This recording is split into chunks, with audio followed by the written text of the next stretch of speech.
The government orphanage is a difficult place to go to. There's like around 300 girls there that live there, and they have very poor living conditions, so it's very crowded.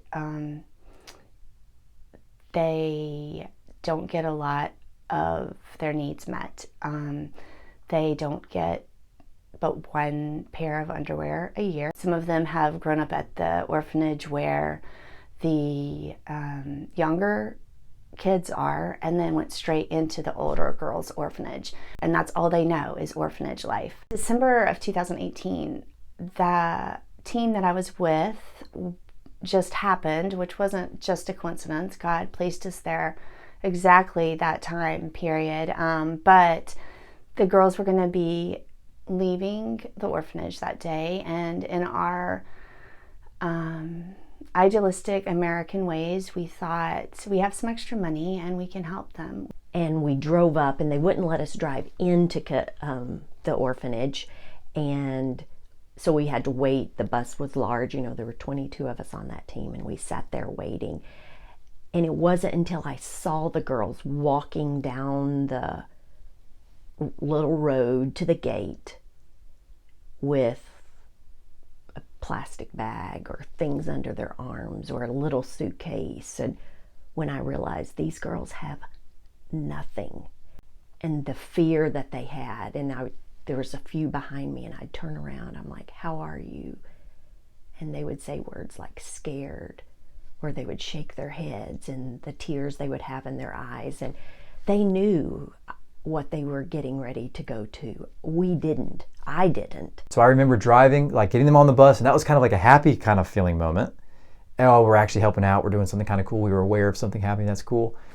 But then the intense moment came like right as we started to take the girls to the places we were dropping them off.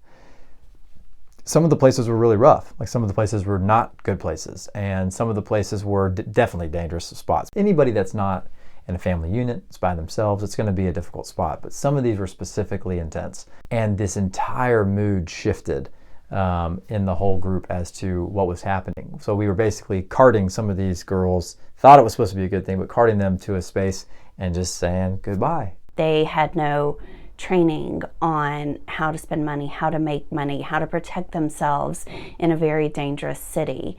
We didn't know if they were going to be able to make it. We didn't know what was going to happen to them after we left. And when we came back, we told all our family, all our friends, got on social media, talked to America World, and America World already had all of the infrastructure in place with Ethiopia to have a transition home there. And in 3 weeks, God provided $35,000 from our circles of influence, our friends and our family, who jumped in and saw this need, and it was amazing. So we started the process of getting the Bete Hosanna home, finding the home, and getting the girls there. And it took about 2.5 months to get everything situated, to get the girls there.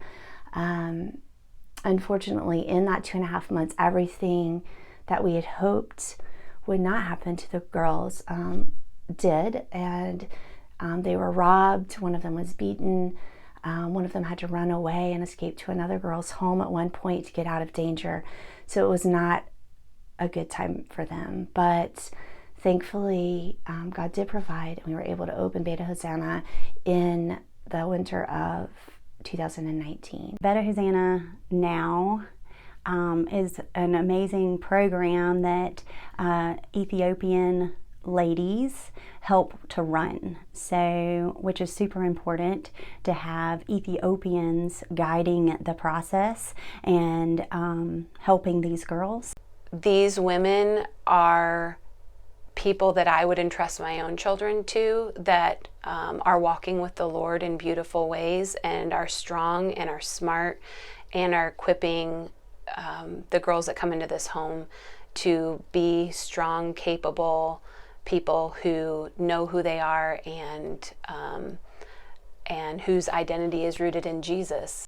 And they're receiving the training with a Bible teacher. They're receiving counseling on what their skill sets are, and trauma counseling, which is also a program that just helps them to deal with the things that they've had in their past so that they can move forward and see God's love for them and just process all that information. So the program now teaches them skills. Many of them they have to do chores and different things in the house. So they learn the cooking skills, the laundry skills, and all those kind of things. And then, so they all work together as a team. It's pretty much a family environment. It is a place where they are fed. It is a place where they are safe. It is a place that they are seen, they are heard, they are loved. It is a place where they can grow and heal. ለኔ ማለት በቃ ሁሉ ነገሬ በመጀመሪያ ማለት ነው ሁሉ ነገሬ ነው።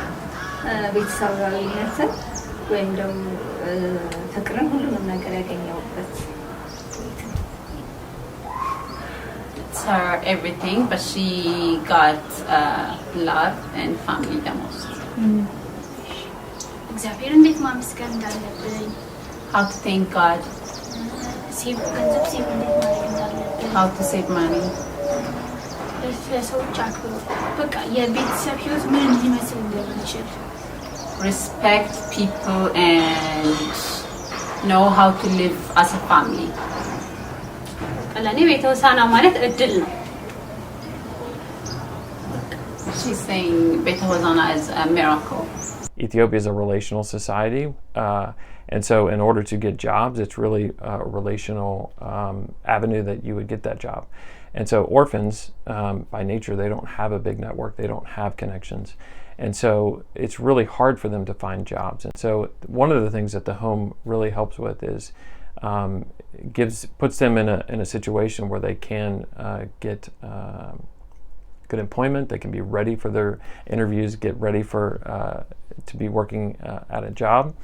As a business owner myself, one of the things that I did after I was able to establish my business in Ethiopia with the intention of providing jobs for these young ladies if they wanted to work at the business, I started a internship program, and they actually applied on their own, and my staff that I have there actually interviewed them, and they were so well prepared, and that just speaks to how well the staff does in getting them ready for these types of things. And so it was really encouraging to have my staff interview them and be excited about hiring them and bringing them in to the company. You know, Bete Hosanna is a great program.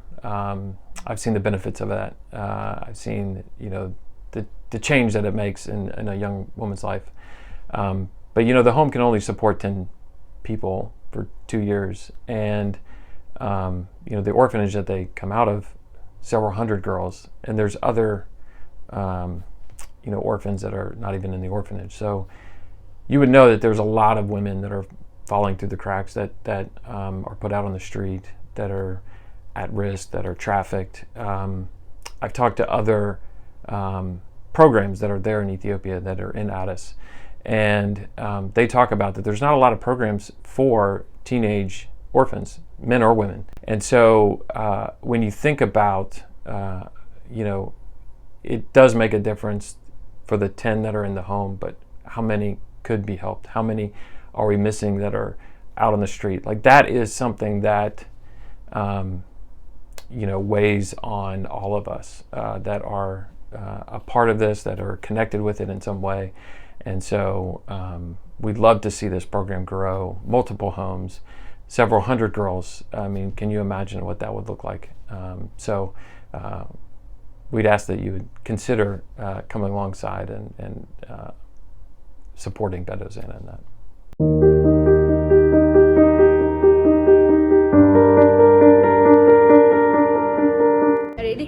Hi, I want to say thank you to God first, and the second for the supporter of Bete Hosanna, all of you. Thank you, and what you have done for us and supporting us.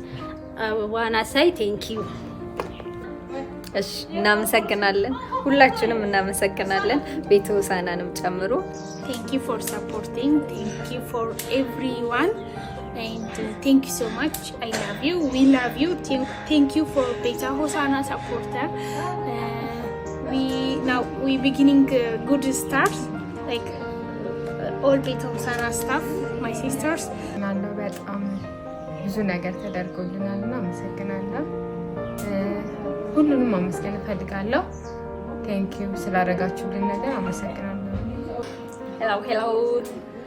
I'm fine. Are you fine? And thank you.